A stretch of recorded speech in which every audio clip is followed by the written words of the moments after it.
the entire military history of Iran. In the heart of the Middle East lies a land where war is not just history, it is memory. Every mountain pass, every dusty desert road, and every ruined city has seen armies march, clash, and vanish. This is Iran, ancient Persia. If you look closely at its story, something wild stands out. Empires constantly show up to destroy it, yet somehow, it is always still there. It gets knocked down, completely reinvented, but never erased.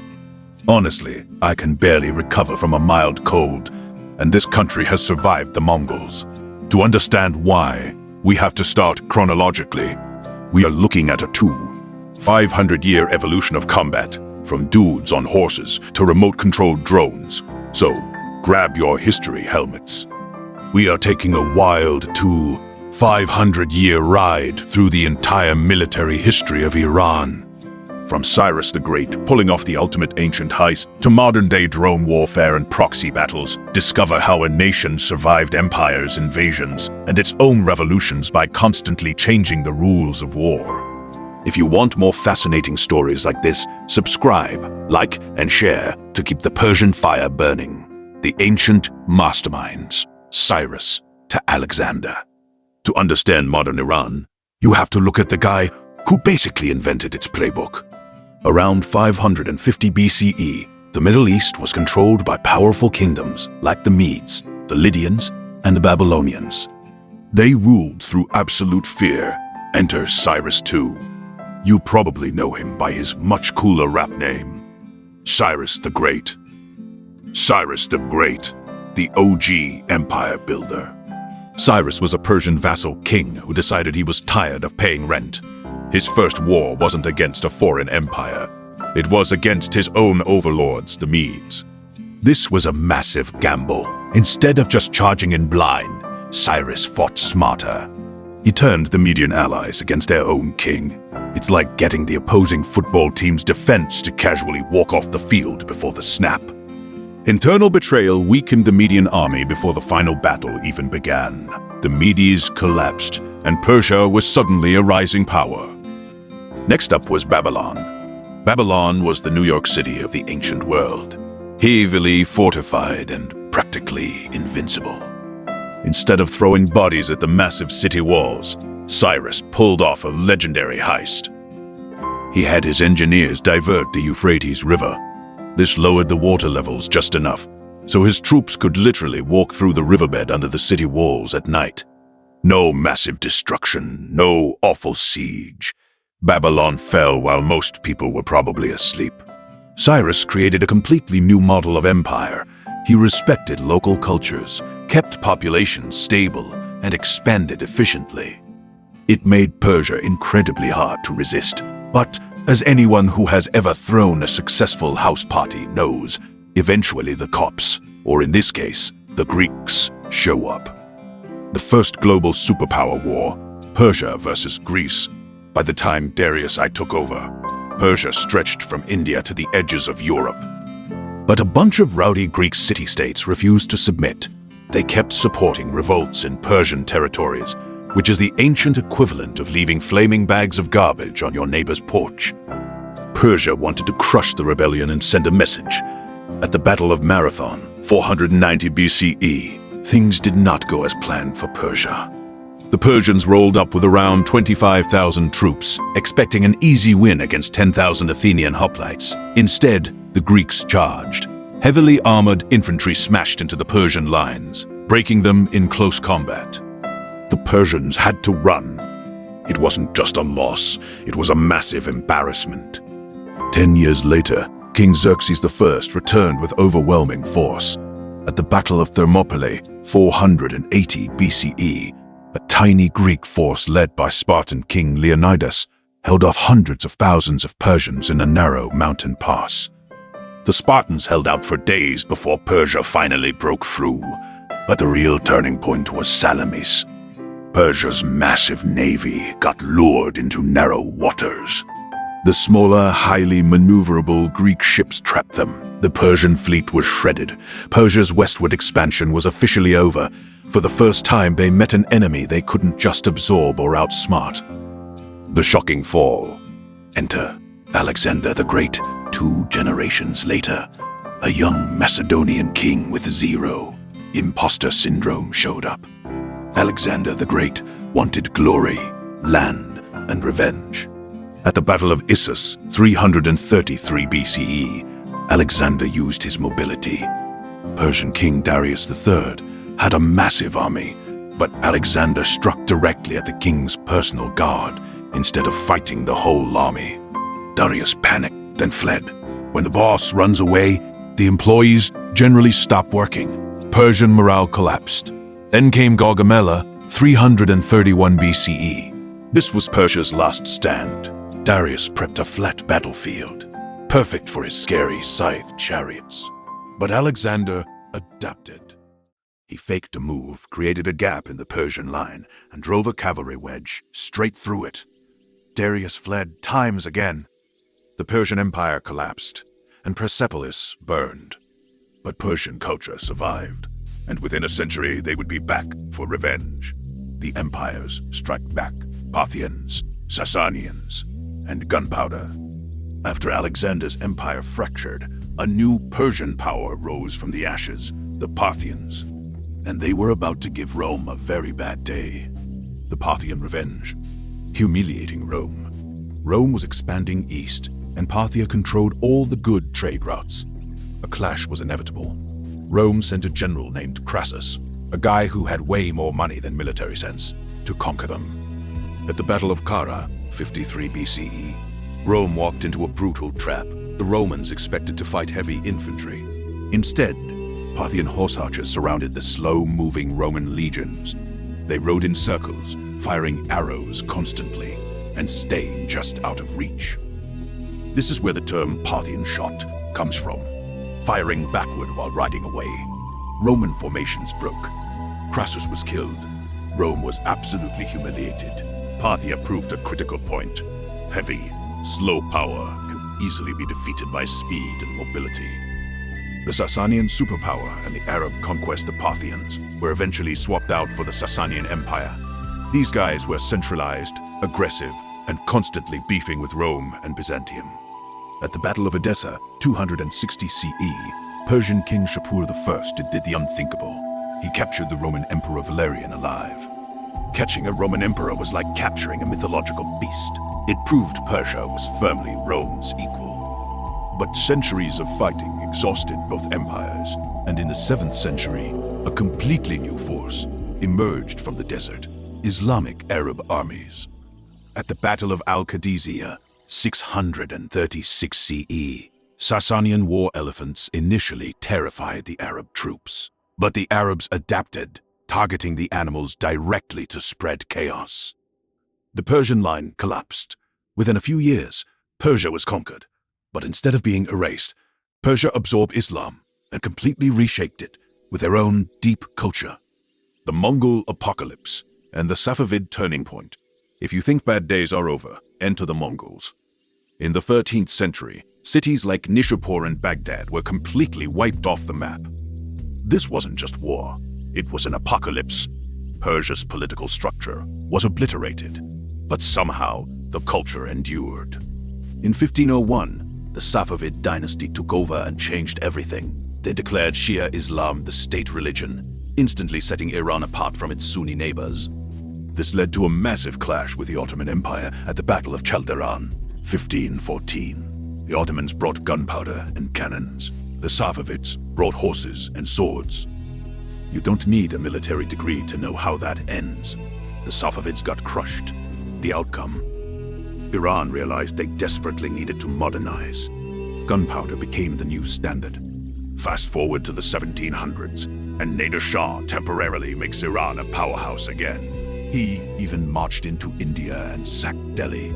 But after his death, the country spent the 1800s getting bullied by Russia and Britain over oil and territory. The revolution that destroyed an army by the late 20th century, Iran had survived empires, invasions, and total collapse. but nothing prepared it for 1979. In 1979, Iran didn't just change its government. It completely changed the idea of how it would fight wars. Paper tigers and the 1979 collapse. For decades before 1979, the Shah of Iran had built one of the most modern militaries in the Middle East. He bought American jets, advanced tanks, and had Western-trained officers. On paper, they looked like absolute unit, but power on paper is not the same as loyalty on the ground. Just ask anyone who drafts a perfect fantasy football team that gets injured in week 1. The Shah's regime was deeply unpopular. Wealth was hoarded, opposition was crushed, and Western influence was resented. When Ayatollah Khomeini returned from exile, protests turned into a full-blown revolution. And revolutions absolutely despise standing armies. Thousands of experienced military officers were executed, imprisoned, or forced to flee. Command structures vanished overnight. Morale was shattered. And just as Iran was a chaotic, vulnerable mess, an enemy next door saw the perfect opportunity. The Iran-Iraq War, the crucible of modern Iran. If you want to understand how Iran fights today, you have to understand 1980s. Phase 1, Iraq invades. In 1980, Saddam Hussein did some math. He saw a weak, divided Iran that had just executed half its generals. He also wanted control over the Shatt al-Arab waterway to move his oil. So, Iraq invaded.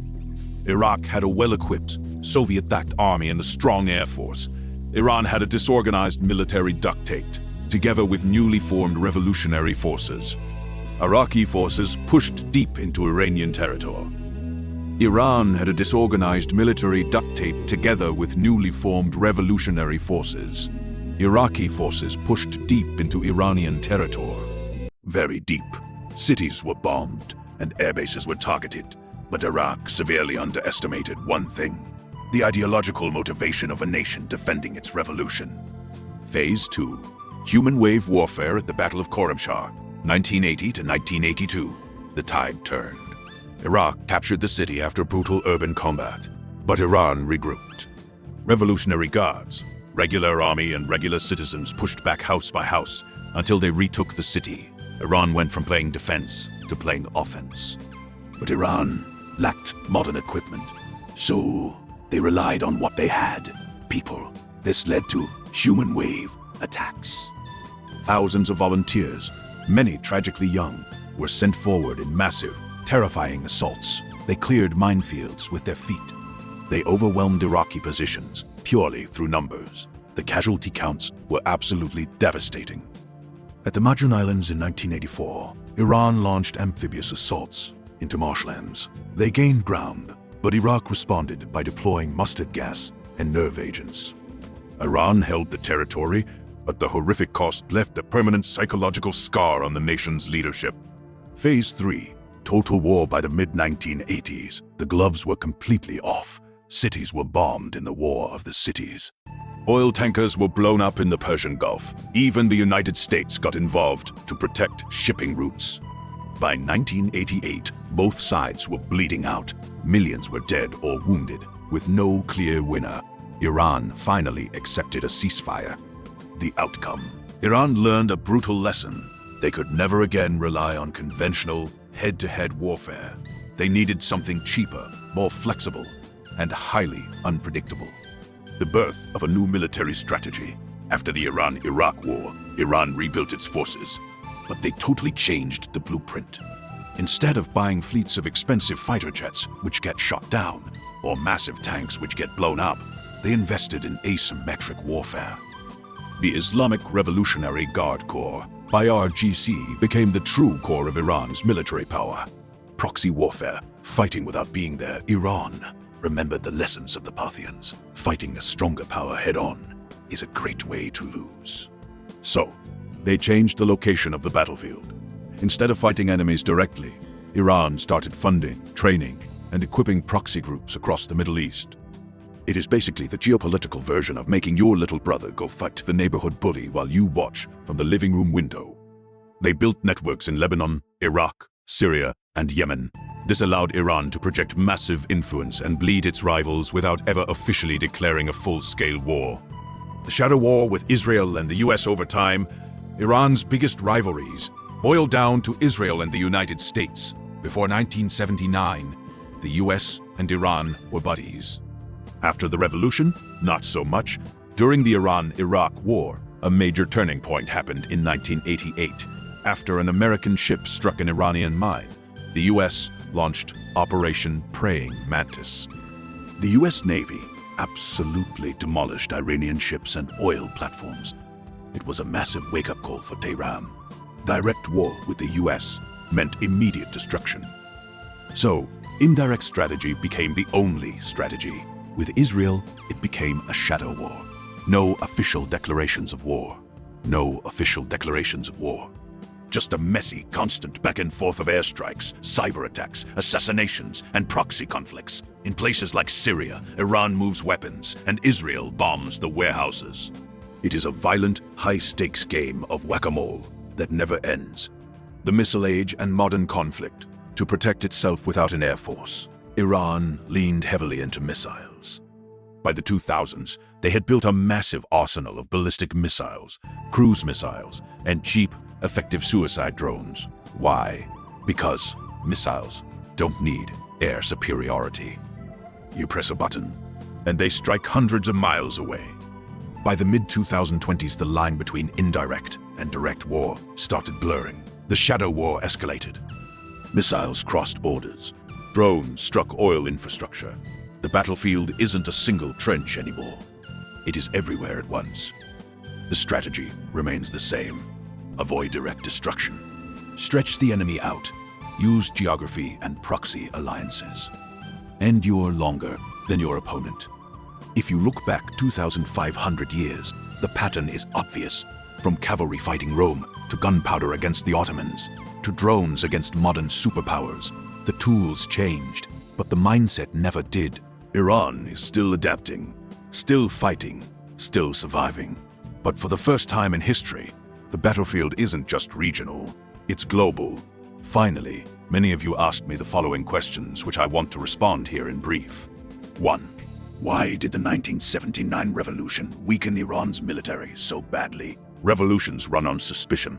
The new government didn't trust the Shah's US-trained officers, so they imprisoned, executed, or fired most of the experienced military leadership.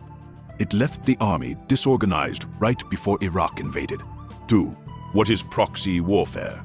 Proxy warfare is when a country supports armed groups, militias, or political factions in other countries to fight its enemies. It allows a nation like Iran to project power and harass rivals without getting into a direct, official war. 3. Why does Iran focus so much on missiles and drones today? During the Iran-Iraq War, Iran realized it couldn't win a traditional air war against well-funded enemies. Missiles and drones are relatively cheap to produce, don't require air superiority to launch, and act as a massive deterrent against invasion. 4. How did the ancient Parthians defeat the mighty Roman Empire? Mobility. At the Battle of Kara, the Romans brought slow, heavily armored foot soldiers. The Parthians brought fast horses and composite bows. They simply rode in circles around the Romans, shooting them from a safe distance until the Roman army collapsed. From the foregoing, it's proper to say that history isn't just a bunch of dusty dates. Instead, it's the playbook for tomorrow's headlines. If you found this deep dive into Iran's military evolution fascinating, don't keep it to yourself. Share this article with your fellow history nerds. Drop a comment below on which ancient tactic you think is the craziest, and subscribe to our newsletter for more untamed stories from the battlefield. And type no if you aren't an Iranian.